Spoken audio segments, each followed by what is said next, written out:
For today's video, we're going to be installing a watch bracelet.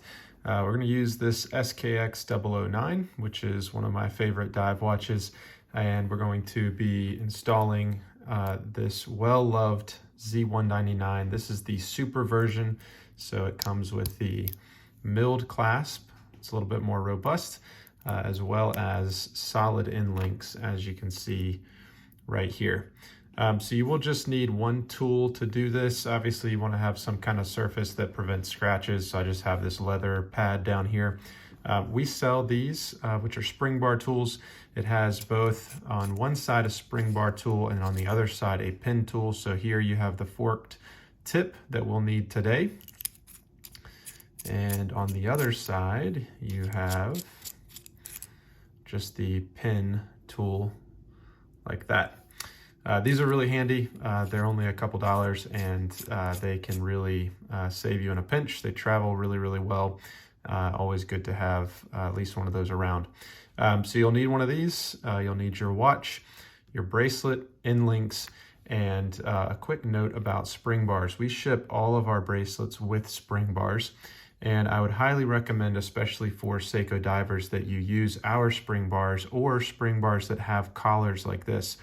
On the Seikos, especially the SKXs, they ship those, or they make those with spring bars that do not have collars.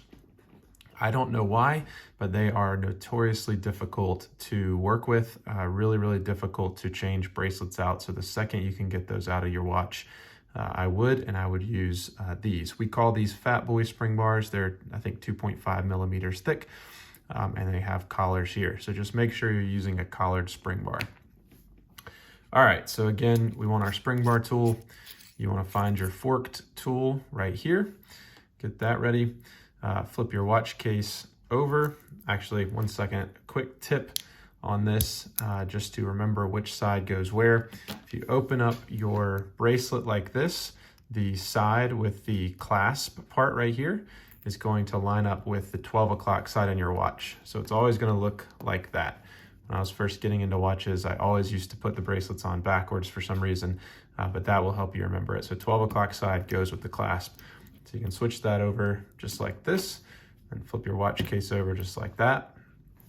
And what you'll do now is you'll fit the end link onto the bracelet here, and you will slide one of the spring bars right through there to hold those together. And then all you're gonna do is you're gonna line that up, place it onto the watch. If you want to, you can put down some blue tape or some packing tape here to prevent scratches on your watch. I just tend to scratch my watches up, but also this is not a very expensive one, but you can definitely do that. And then all you're gonna do is you're going to grab one of those collars with your forked spring bar tool, push it in, and take the other side, push it in. You'll feel the spring compress. You'll feel it pop in. And I don't know if you saw that, but on this one side, that spring bar popped immediately into the hole. But this is where a lot of things can go wrong. So the spring bar is in the hole on this side, but you can tell here that it's not quite in the hole. And I just pushed it over and popped it in. Now what will happen a lot of times is guys will install bracelets on their watches, and only one side will go in, the other side will pop out. And because of that, the bracelet is semi-secure. But what typically happens is then they wear it around, and over time, the whole bracelet just pops off, and they think it's an issue with the bracelet, and it's actually because the spring bars were not fully seated. So you really want to make sure that your spring bars are fully seated into the holes, and you can do that by taking your spring bar, applying a little bit of pressure, and seeing if you can move it around.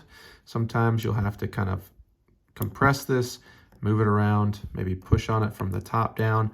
Kind of depends on your watch and the situation you're in, but you really want to make sure that those are in. And we do sell small jeweler's loops that you can use to make sure that those are fully seated.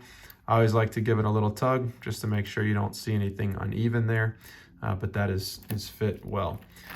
So then the second side, which is just a little bit trickier, let me slide it this way, because you do already have one of those sides in. So you'll do the same thing, put your end link on, add a spring bar in there, and then you're gonna bring that around And you're going to do the same thing. You're going to fit that end link onto the case, take one side, compress it, compress that other spring bar down in. And on this case, neither one of these are into the hole. So I'm just going to work these in a little bit until they pop in just like that. Sometimes you'll actually hear them pop in. We will examine to make sure those are fully seated in the hole. Give it a little tug, and your bracelet is installed. And it is just as easy as that. It is the most difficult on solid end link bracelets like this because there's really not a whole lot of room for play. Hollow end links are a lot more forgiving because you can kind of bend those tabs, or they're a little bit more pliable than the solid end link models, but that's all there is to it.